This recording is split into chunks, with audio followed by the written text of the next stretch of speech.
अवैध खनन रोकने के दावों की निकल रही हवा। कठुआ पुलिस और खनन विभाग में नहीं तालमेल। उच्च दरिया का सीना लगातार हो रहा छल।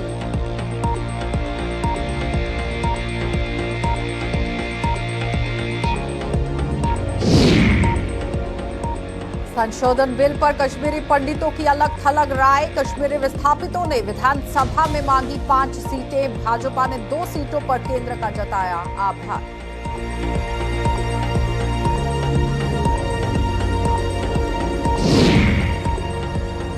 और पार्किंग के निर्माण के लिए सरकारी संपत्ति ध्वस्त। सुरनकोट में डीएम के आदेश पर तोड़ा गोदाम। बीडीओ कार्यालय परिसर में चलाया गया अभियान।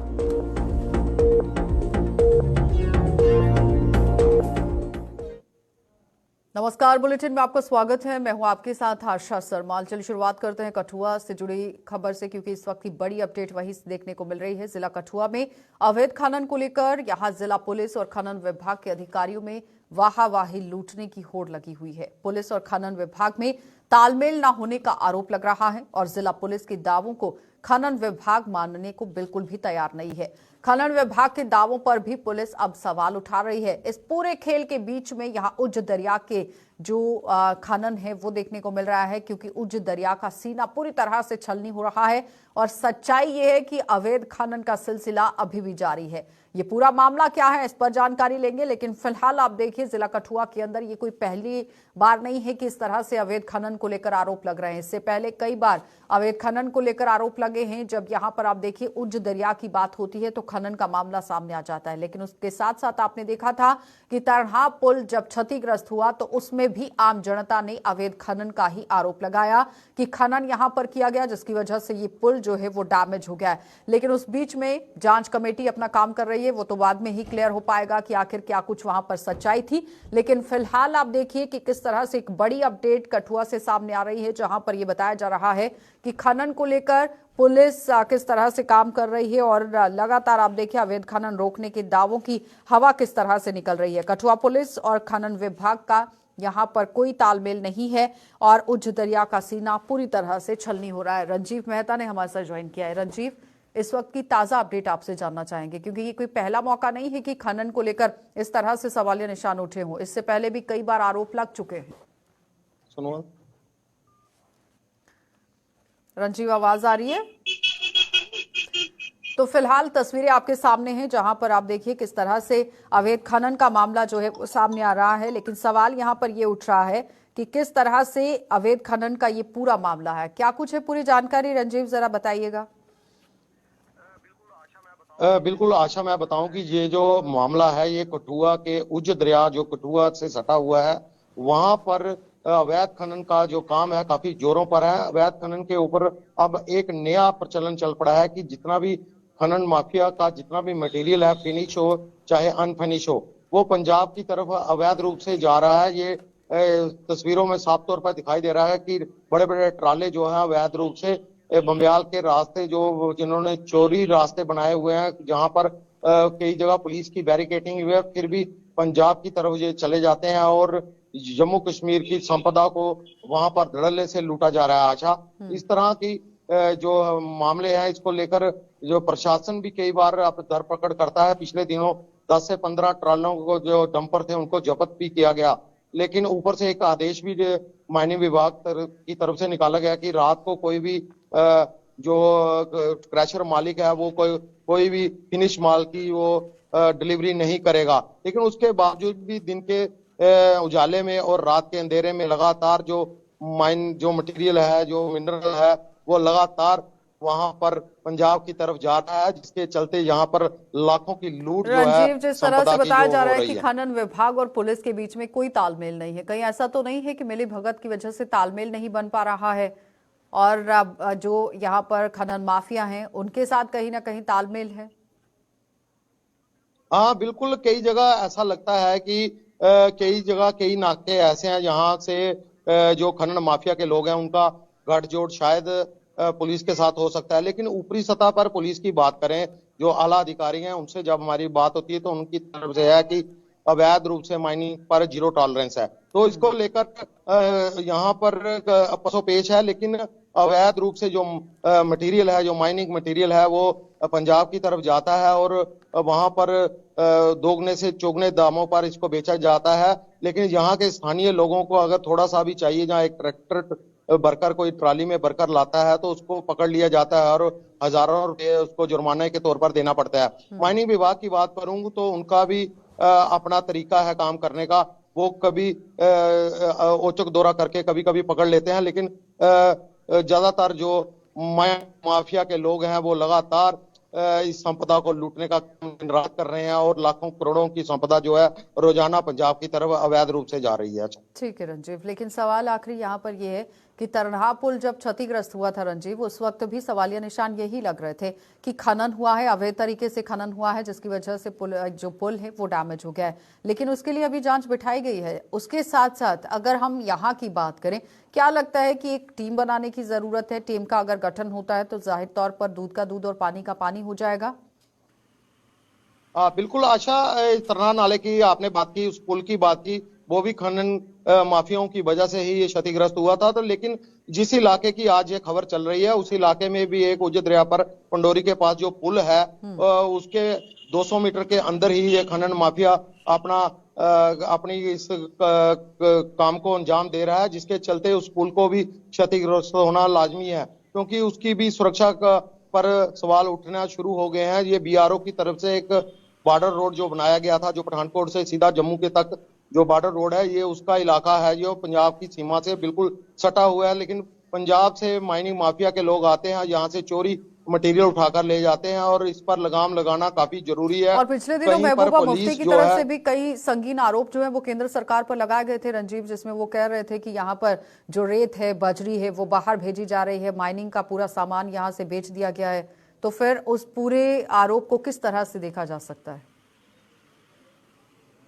बात तो है, तो लेकिन माइनिंग विभाग की से बात की जब इस बारे में, तो उनका साफ तौर पर कहना है कि अगर कोई बाहरी राज्य से कोई फिनिश माल लेने आता है क्रैशर पर, तो वो पूरी फॉर्मेलिटीज और पूरा उसका वजन जो प्रॉपर तरीके से है, जितना एक फॉर्म उसको दिया जाता है, अगर उसके मुताबिक सारी फॉर्मेलिटीज पूरी करते हैं तो फिर वह ले जा सकते हैं। लेकिन उच्च दरिया की बात करूं या रावी के जो पंजाब के साथ लगते इलाके हैं, वहां पर तो लगातार इसकी लूट जो है वो जारी है। ठीक, बहुत बहुत धन्यवाद रंजीव जुड़ने के लिए। तो फिलहाल आपने देखा कि रंजीव मेहता हमारे साथ कठुआ से जुड़े हुए थे, जो बता रहे हैं कि किस तरह से अवैध खनन का काम यहाँ पर धड़ल्ले से जारी है, जिस पर पुलिस को नकेल कसने की जरूरत है। लेकिन यहाँ खनन विभाग और पुलिस का तालमेल पूरी तरह से नजर नहीं आ रहा है, जिस पर आरोप लगाया गया है। और साथ ही साथ आपको ये बताते चलें कि रंजीव की तरफ से ये पूरी जानकारी सामने रखी गई है कि कहीं ना कहीं आप देखिए मिली भगत का मामला देखने को मिल रहा है, लेकिन इस पर कार्रवाई करने की जरूरत है कि किस तरह से अवैध तरीके से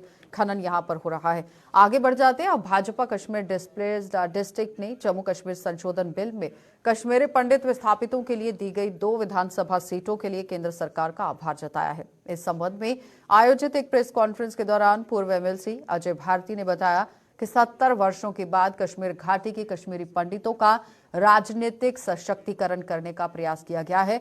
उन्होंने बताया कि इससे पहले किसी भी सरकार ने कश्मीरी पंडितों के राजनीतिक सशक्तिकरण के लिए कोई कदम नहीं उठाया था और इस सरकार ने कश्मीरी पंडितों की राजनीतिक सशक्तिकरण करने को लेकर काम किया है। लेकिन आपको ये बताते चलें कि यहाँ पर आप देखिए किस तरह से अब हर जगह पर अपनी अपनी प्रतिक्रियाएं सामने आ रही। फिलहाल आपको ये बताते चलें कि कश्मीरी पंडित विस्थापितों ने विधानसभा में 5 सीटें मांगी थी और भाजपा ने 2 सीटों पर ही केंद्र सरकार यहाँ पर आभार जताया है। यानी कि अब देखना ये होगा कि अलग अलग प्रतिक्रियाएं किस तरह से सामने आ रही हैं, वो जरा देख लीजिए।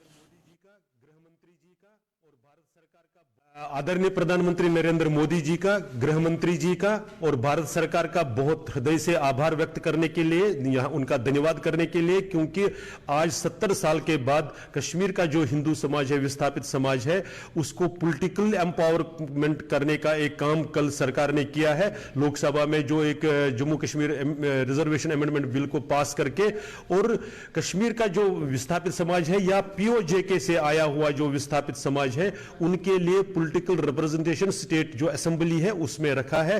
कश्मीर के विस्थापितों के लिए 2 सीट, एक मेल एक फीमेल, और पीओजे के लिए भी 1 सीट है।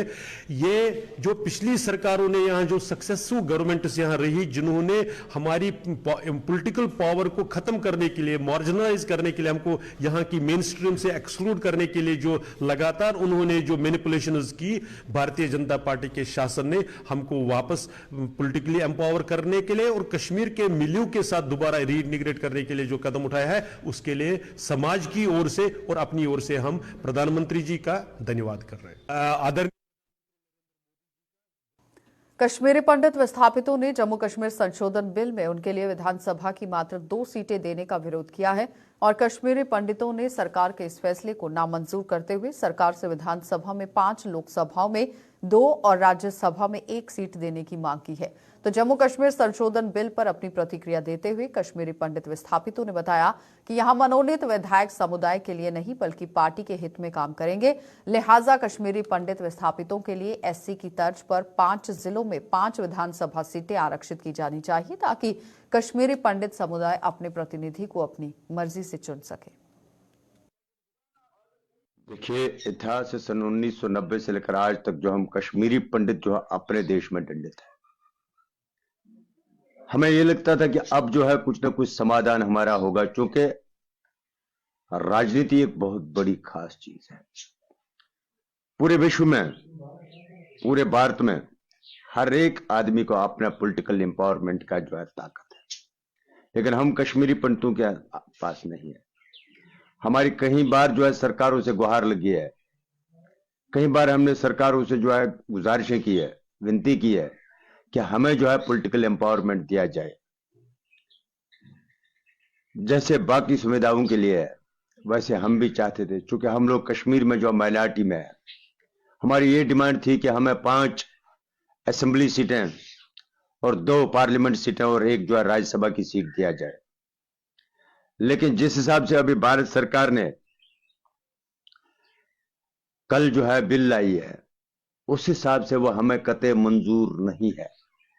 क्योंकि हमें नॉमिनेटेड नहीं चाहिए, हमें सिलेक्टेड नहीं चाहिए, हमें 5 कॉन्स्टिट्यूंसी जो आप डिक्लेयर कर लीजिए, जिसको हम जो है मेजॉरिटी ऑफ कश्मीरी पंडित, जहां पर जो है कल के डेट में कश्मीरी पंडित कोई भी जो है व्यक्ति इलेक्शन लड़ सकता है।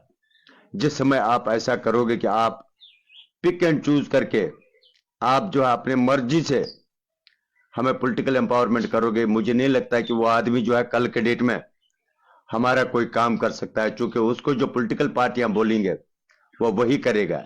एक मुद्दा ऐसा आया है कि जिस पे चर्चा करनी बहुत जरूरी है। कश्मीरी पंडित 1990 से इसी उम्मीद में था कि उसको प्रॉपर रिप्रेजेंटेशन मिलेगी असेंबली में एज वेल एज पार्लियामेंट में, मगर ये पिक एंड चूज का मेथड हमने कभी नहीं बोला। हमने बोला था कॉन्स्टिट्यूएंसी इन एग्जाइल। कॉन्स्टिट्यूएंसी इन एग्जाइल की जैसे झकती जैसा इतना बहुत बड़ा टाउनशिप है, क्या इसमें एक एमएलए हमारा नहीं निकल सकता? इधर 15-15, 16-16 हजार पे डिलिमिनेशन में सीट बन गई।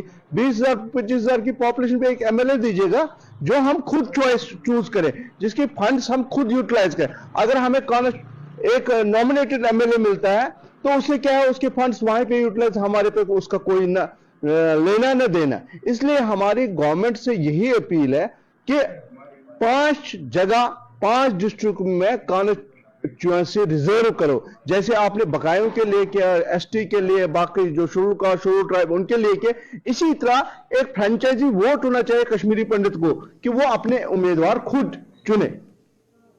पुंछ प्रशासन ने सुरनकोट में यहां पार्किंग के निर्माण के लिए अपनी ही एक संपत्ति को ध्वस्त कर दिया है। डिस्ट्रिक्ट मजिस्ट्रेट के आदेश पर सुरनकोट के बीडीओ परिसर में बने हुए एक गोदाम को तोड़ दिया गया है और ये भी बताया जा रहा है कि ये गोदाम आसपास रहने वाले लोगों के लिए खतरा बना हुआ था, जो कभी भी गिर सकता था। स्थानीय लोगों ने भी प्रशासन के इस कदम का समर्थन किया है। इस पर आप देखिए जानकारी किस तरह से आपके सामने रखी जा रही है। लेकिन फिलहाल एक अहम कदम ही कहा जाएगा, क्योंकि अनसेफ बिल्डिंग को अगर आप तोड़ देते हैं तो जाहिर तौर पर एक हादसा होते होते बच सकता है, क्योंकि इससे पहले कोई हादसा हो उससे आप देखिए काम करने की जरूरत थी। एसपी पर जानकारी लेंगे। आकाश मलिक हमारे संवाददाता हमारे साथ ज्वाइन कर चुके हैं। आकाश, जिस तरह से ध्वस्तीकरण का ये काम किया गया है, किस तरह से ये पूरा काम चल रहा है?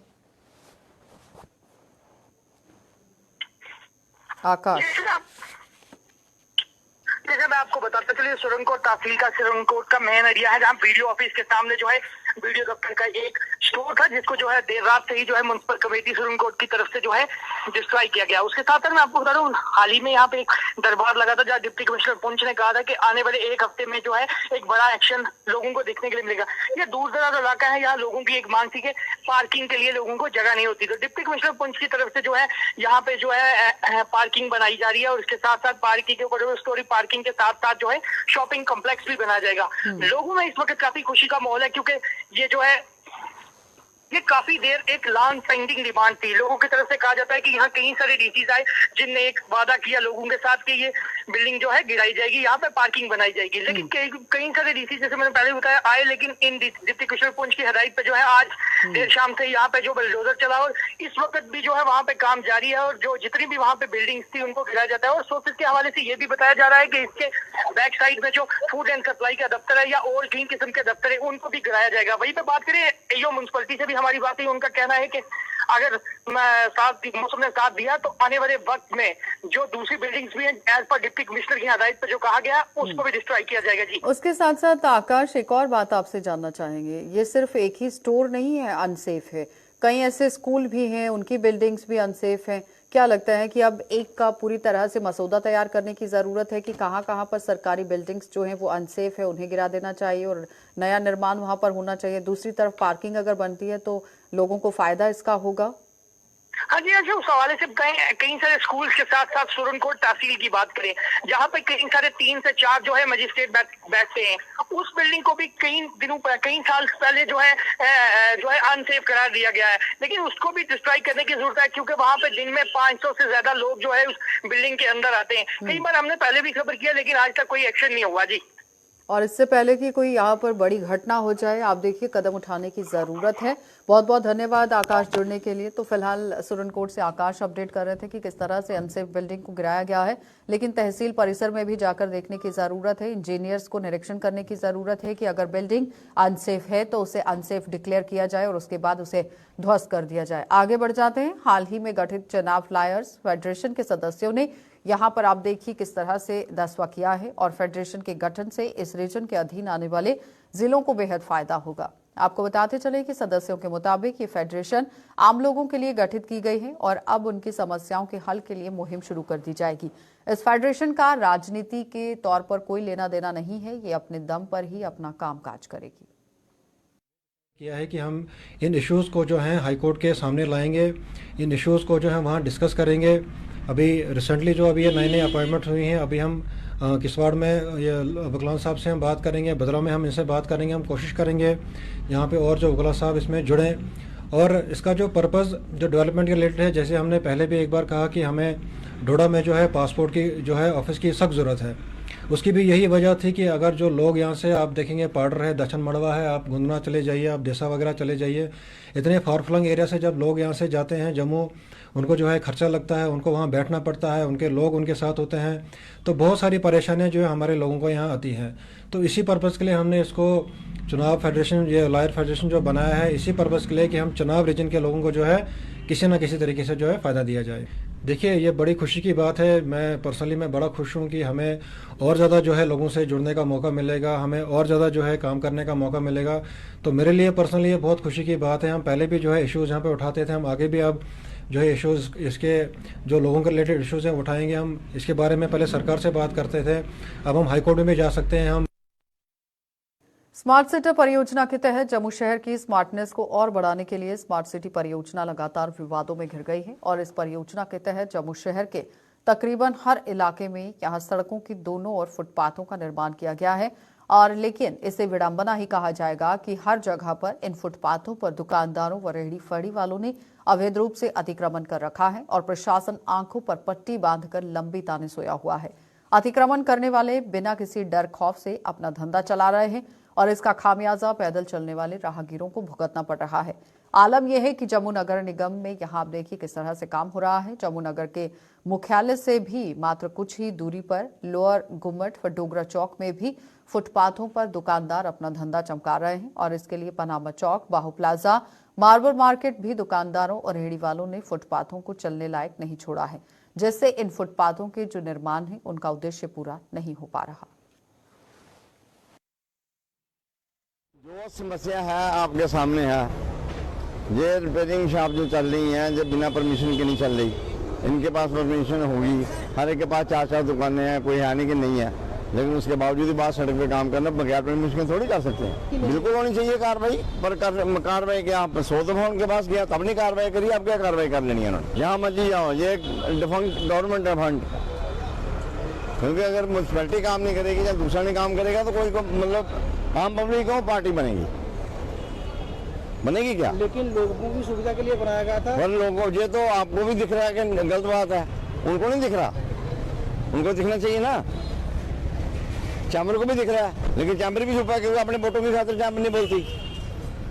म्यूनसिपैलिटी अपनी देखती है कि क्या हाल क्या है, उनके अंदर की बात क्या है, वो तो बेहतर जानते हैं ना। मैं गवर्नमेंट से अपील करता हूँ कि ये टोटल क्लीन होना चाहिए और लोगों की एक अच्छा शहर बनाने के बावजूद भी रेडी वाले कचरा डालते हैं। लोगों की जो परेशानी है, आने जाने में परेशानी है, लोगों को बहुत दिक्कत आ रही है।